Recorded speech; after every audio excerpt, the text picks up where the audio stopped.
Oke, selamat datang kembali teman-teman Prataka, sahabat Prataka.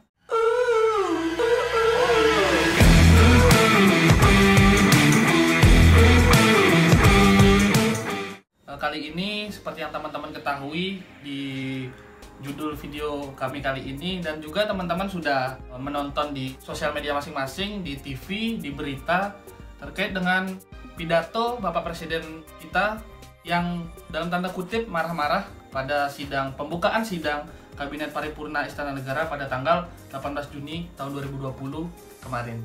Namun videonya baru diunggah pada tanggal 28 Juni. Menurut Biro Pers dan Media Kesekretariatan Kabinet, dilansir dari Detik News, mengatakan bahwa dari Deputi Bidang Protokol Pers dan Media Sekretariat Kabinet, Bapak B. Triadi, mengatakan awalnya video itu bersifat internal, namun setelah dipertimbangkan, menurut B, banyak beberapa hal dan pernyataan Jokowi yang perlu diketahui publik, maka video Jokowi akhirnya diunggah. Nah, kali ini saya akan mengajak teman-teman untuk bersama-sama menonton video Bapak Presiden kita dan sedikit memberikan apresiasi terhadap tindakan Bapak Presiden kita. Tentunya yang sering kita akrab dengan Pak D. Jokowi.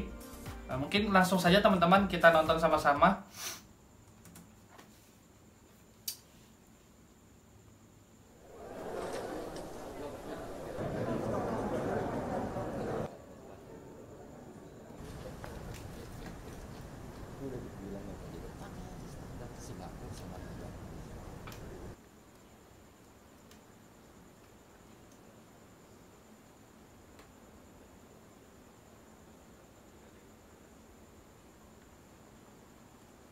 Bismillahirrahmanirrahim. Assalamualaikum warahmatullahi wabarakatuh. Selamat pagi, salam sejahtera bagi kita semuanya. Om Swastiastu, Namo Buddhaya, salam kebajikan. Yang saya hormati Bapak Wakil Presiden, para Menko, para Menteri, yang saya hormati seluruh ketua dan pimpinan lembaga yang hadir, yang tidak bisa saya sebut satu persatu. Bapak Ibu sekalian yang saya hormati,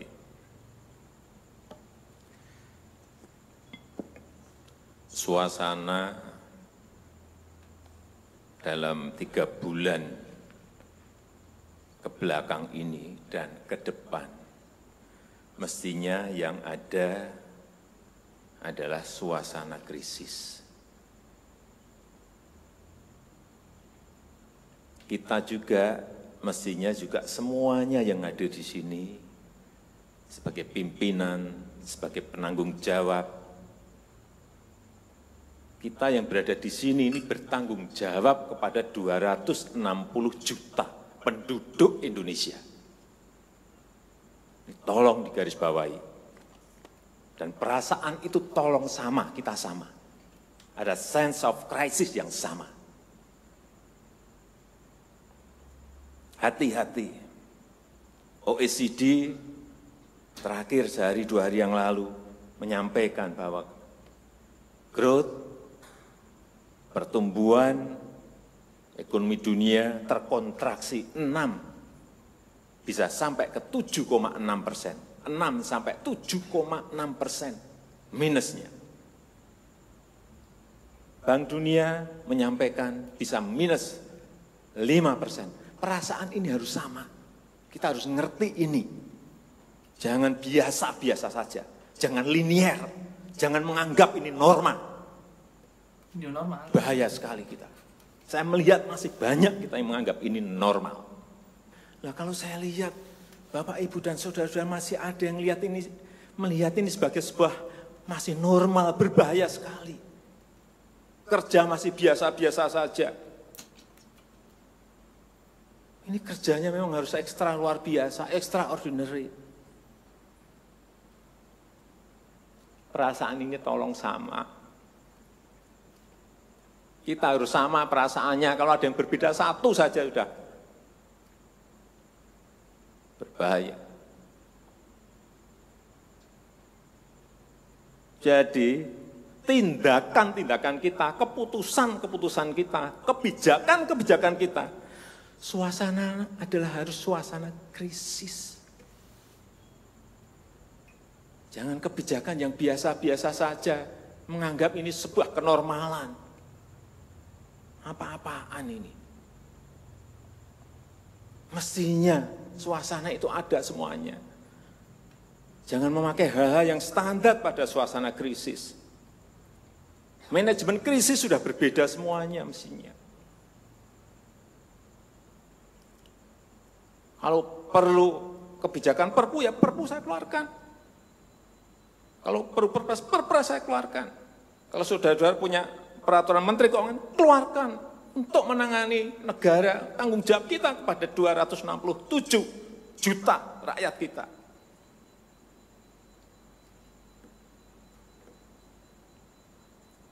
Saya lihat masih banyak kita ini yang seperti biasa-biasa saja. Saya jengkelnya di situ. Ini apa enggak punya perasaan? Suasana krisis.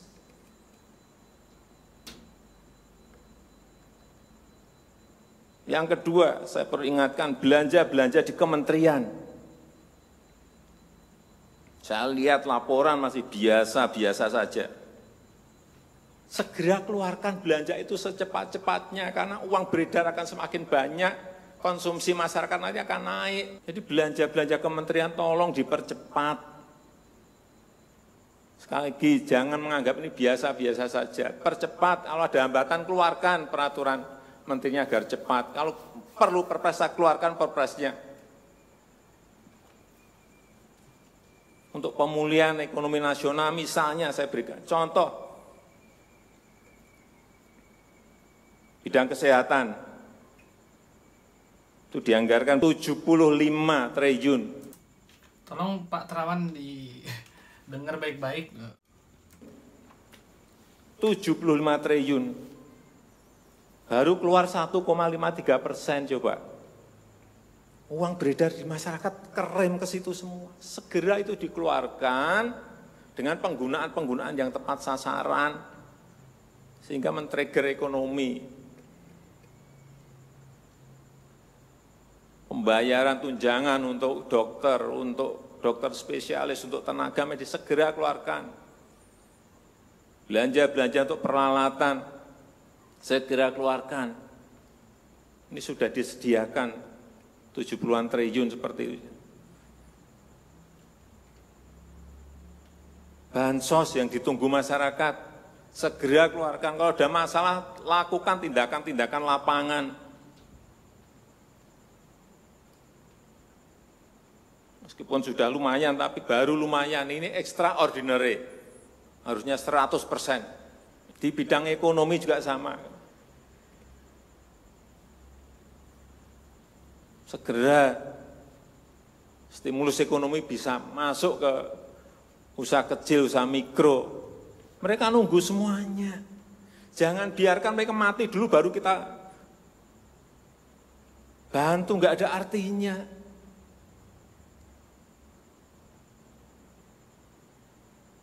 Berbahaya sekali kalau perasaan kita seperti nggak ada apa-apa, berbahaya sekali.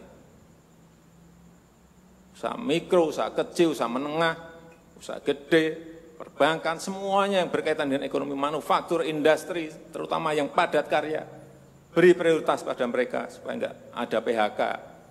Jangan sudah PHK gede-gedean, duit rupiah pun belum masuk ke stimulus ekonomi kita. Hanya gara-gara urusan peraturan. Ini extraordinary. Saya harus ngomong apa adanya, nggak ada progres. Semangat, Pak. Yang signifikan nggak ada.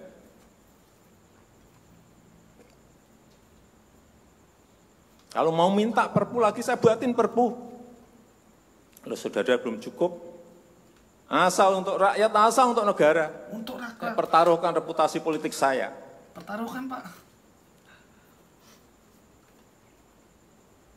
Sekali lagi tolong ini betul-betul dirasakan kita semuanya. Jangan sampai ada hal yang justru mengganggu. Sekali lagi, langkah-langkah extraordinary ini betul-betul harus kita lakukan. Dan saya membuka yang namanya langkah, entah langkah-langkah politik, entah langkah-langkah kepemerintahan akan saya buka. Langkah apapun yang ekstraordinari akan saya lakukan. Untuk 267 juta rakyat kita, untuk negara. Bisa aja membubarkan lembaga,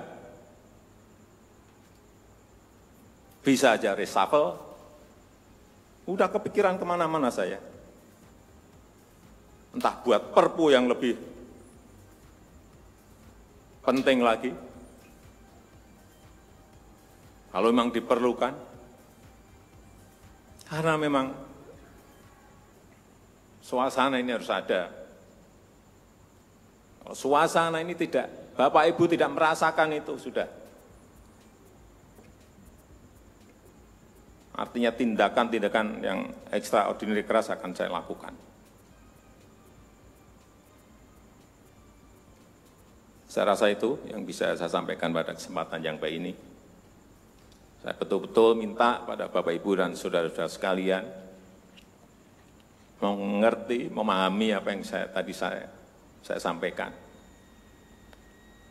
Kerja keras dalam suasana seperti ini sangat diperlukan. Kecepatan dalam suasana seperti ini sangat diperlukan. Tindakan-tindakan di luar standar saat ini sangat diperlukan dalam manajemen krisis. Kalau sekali lagi, kalau payung hukum masih diperlukan, saya akan siapkan. Saya rasa itu yang bisa saya sampaikan. Terima kasih. Assalamualaikum warahmatullahi wabarakatuh.